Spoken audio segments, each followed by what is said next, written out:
নমস্কার বন্ধুরা, আমার আগন্তুক চ্যানেলে আপনাদের স্বাগত। আমি আবার এসেছি আপনাদের কাছে মাছের আরেকটা রেসিপি নিয়ে। আজকে আমরা বানাবো প্যান ফ্রাইড চিলি ফিশ। খুব টেস্টি, মানে টক ঝাল মিষ্টি একবারে মাখো মাখো ব্যাপার। দেখুন কিভাবে বানাই। আপনাদের যদি ভালো লাগে আমাকে কিন্তু অবশ্যই জানাবেন, আর আমার চ্যানেলটাও কিন্তু সাবস্ক্রাইব করবেন, লাইক করবেন, শেয়ার করবেন। তাহলে আসুন কি কি লাগছে আগে আপনারা দেখিয়ে দিই। প্রথমে লাগছে আমাদের ভেটকি মাছের এরকম টুকরো। ভেটকি মাছের ফিলেকে এরকম আমরা টুকরো টুকরো করে দিয়েছি। আপনারা দোকানে বললে ওরাই এরকম টুকরো টুকরো করে দেবে। আর লাগছে ময়দা, চিনি, একটু সাদা তিল, ক্যাপসিকাম, রসুন, পেঁয়াজ, কাঁচা লঙ্কা কুচি, একটা ডিম। আর লাগছে red chilli sauce, green sauce, chilli sauce আর সয়া সস। আর তেল তো লাগছেই, এটা তো আলাদা করে বলার কিছু নেই। তাহলে আসুন প্রথমে মাছটা আমরা একটু ম্যারিনেট করি। মাছটা কিন্তু আগে থেকে ম্যারিনেট করে রাখার কোনো দরকার নেই, রান্নার সময় করে নিলেই হবে।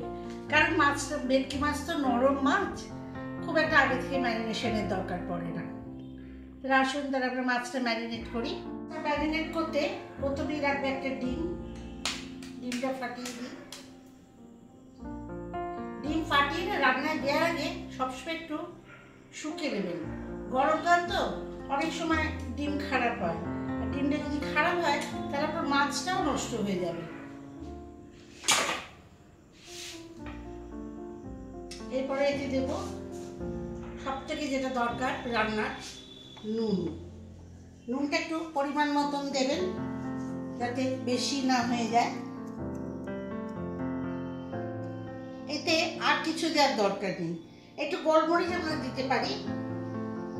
আর দেব ময়দাটা।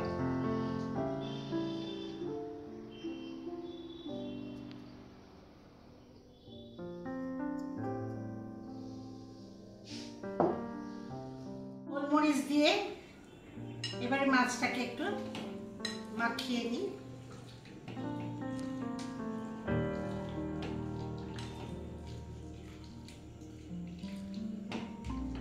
খুব মোটা কোটিং করার দরকার নেই।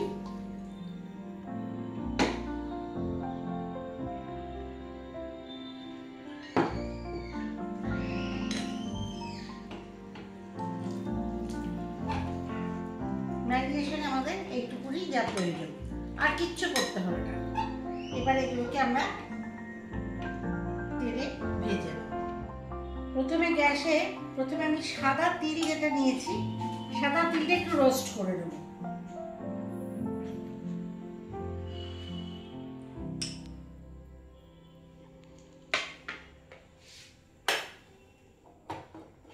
একটু ঝিমি আছে করবো, কারণ অল্প জিনিস তো,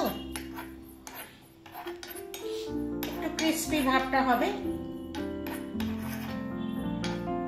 সাদা তিল কিন্তু রান্নায় খাওয়া খুব উপকারী। সাদা তিলে এত ক্যালসিয়াম আছে, শরীরে ক্যালসিয়ামের ঘাটতিকে সাদা তিল খুব কিন্তু পূরণ করে। সাদা তিল বেটে আপনি রান্নায় খেতে পারেন, পোস্তর সঙ্গে বেটে খেতে পারেন, কোনো রান্নায় গ্রেভি থকথকে করবার জন্য সাদা তিল বেটে দিতে পারেন। সাদা তিল খেলে শরীরে ক্যালসিয়ামের ঘাটতি কমার সব থেকে বড় লাভ হচ্ছে হাঁটুর ব্যথা, যেটা আমাদের এখন কমন। একটু হালকা লালচে করে নিয়েছি। এই ব্যথা কিন্তু অনেক কমে যায়। বাতের ব্যথা বিশেষ করে বলছি, অ্যার্থ্রাইটিসের ব্যথায় খুব উপকার হয়।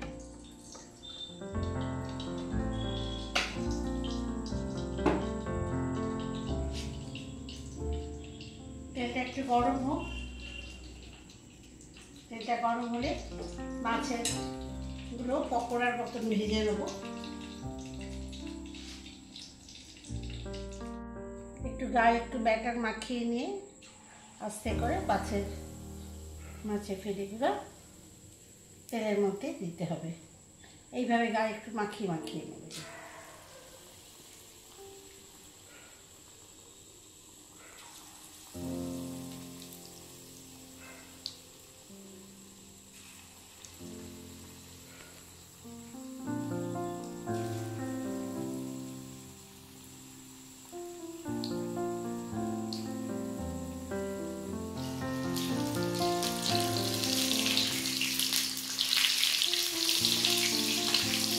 লাল লাল করে ভেজে গেলাম।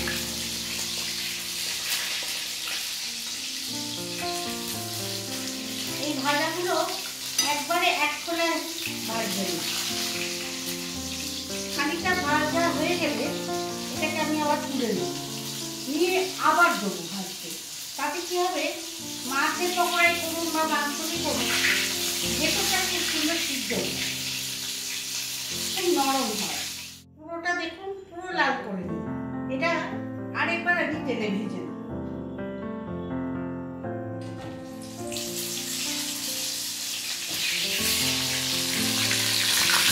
মাছগুলো খুব নরম হয়ে যাবে, ভেতরটা খুব নরম হবে।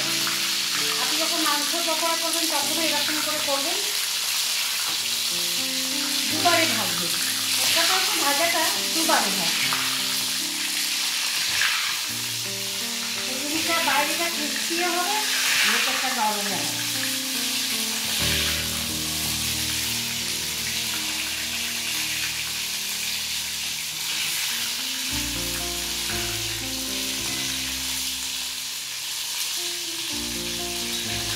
মোটামুটি অলমোস্ট ভাজা হয়ে গেছে।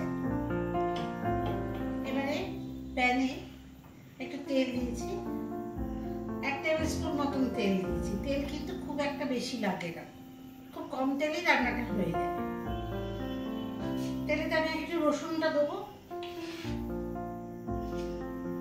আগে দেবো রসুন।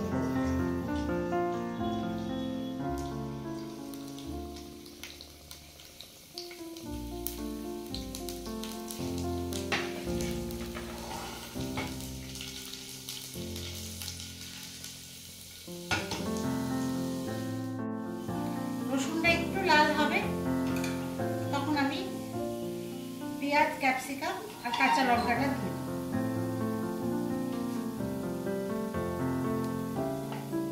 পেঁয়াজগুলো এরকম যেমন চিলি চিকেনে কাটেন আপনারা, এরকম ডুমো ডুমো করে পেঁয়াজ কেটে দিয়েছি।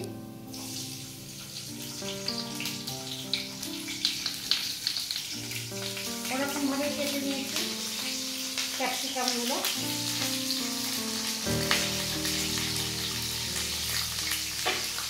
এবার দিয়ে দেবো কাঁচা লঙ্কা।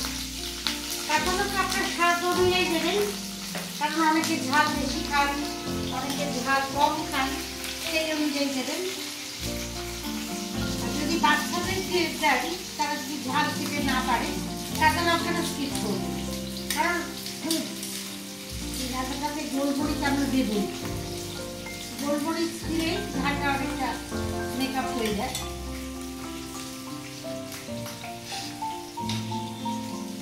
গোলমরিচটাও দেবো একটু কম করে, বাচ্চারা খেলে।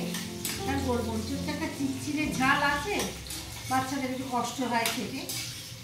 আর যদি বাচ্চা একদমই ঝাল খেতে না পারে, তাহলে আপনি গোলমরিচটাও স্কিপ করে দেবেন। একটা গোটা কাঁচা লঙ্কা শেষে ফেলে দেবেন, তাহলে দেখবেন যাতে কাঁচা একটু সিদ্ধ সিদ্ধ হয় কাঁচা লঙ্কাটা, তারপর তুলে বাচ্চাকে দেবেন। তাতে কাঁচা লঙ্কার গন্ধটাও রান্নায় এসে যাবে, অথচ ঝালটা হবে না। বাচ্চাদের যে কোনো রান্নাতেই আস্তে আস্তে তো ওদেরকে সব রকম খাওয়া অভ্যেস করতে হবে, ঝাল খাওয়াটাও অভ্যেস করতে হবে।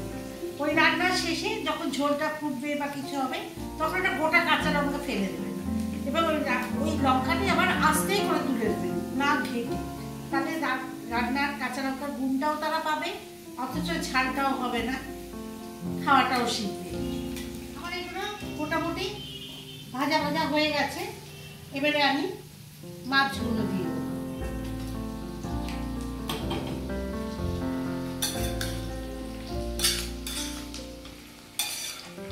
এবার একটু নাড়াচাড়া করে নিয়ে এবার আমি একে একে সসগুলো দেবো।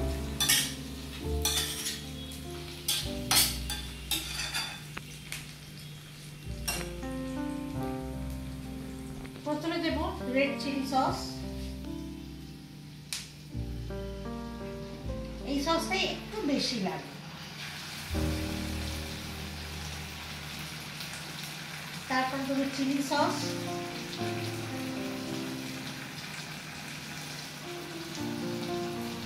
বাচ্চাদের যখন করবেন তখন এই চিলি সসটা দেবেন না, তার বদলে একটু টমেটো সস দেবেন। এবারে দেবো একটু সয়া সস।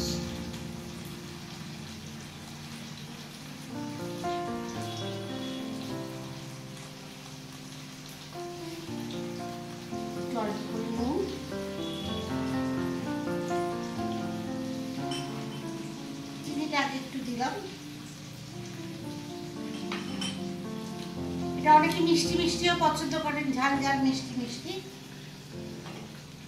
যারা মিষ্টি পছন্দ করেন না তারা কিন্তু আর দেবেন মিষ্টি।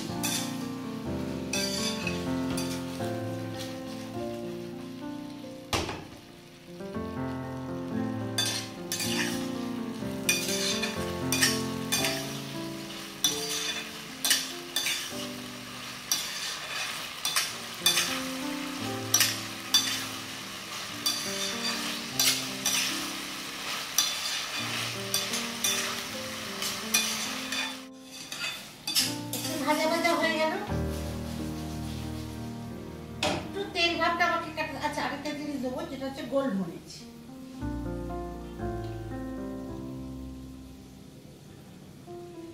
আপনি আজিনামোটো ইউজ করতে পারেন, এটা অপশনাল, কারণ অনেকে আজিনামোটো খেতে চায় না। তবে আজিনামোটো কিন্তু ক্ষতিকারক খুব একটা নয়। আপনি এখন কনসেপ্ট একটু পাল্টে গেছে, আপনি গুগলে সার্চ করে দেখে নেবেন। একটু তেল তেল ভাবটা কাটানোর জন্য আমি অল্প একটু কর্নফ্লাওয়ার গোলা জল দেব, অল্প একটু, একটু মাখো মাখো হবে।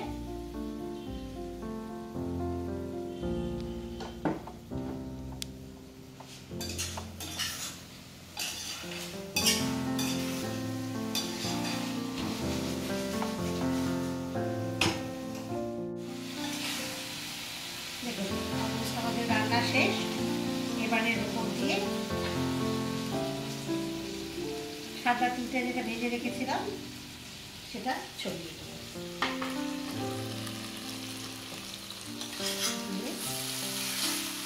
নাড়াচাড়া করে দিয়ে আমাদের রান্না এখন complete. Pan fried chilli fish. আমার pan fried chilli fish ready. দেখুন কিরকম লাগছে, লোভ লাগছে তো। বানাতে হবে কিন্তু বাড়িতে। বানিয়ে আমাকে কিন্তু অবশ্যই কমেন্ট করে জানাবেন আপনাদের কেমন লাগলো নিজের হাতে তৈরি রেস্টুরেন্টের মতন এরকম প্যান ফ্রাইড চিলি ফিশ। আর আরেকটা কথা বলে রাখছি, আবার লাইক, শেয়ার অ্যান্ড সাবস্ক্রাইব, ওটা কিন্তু ভুললে হবে না। এরপরে আপনাদের জন্য আমি আরো নতুন নতুন রেসিপি নিয়ে অবশ্যই হাজির হব। নমস্কার।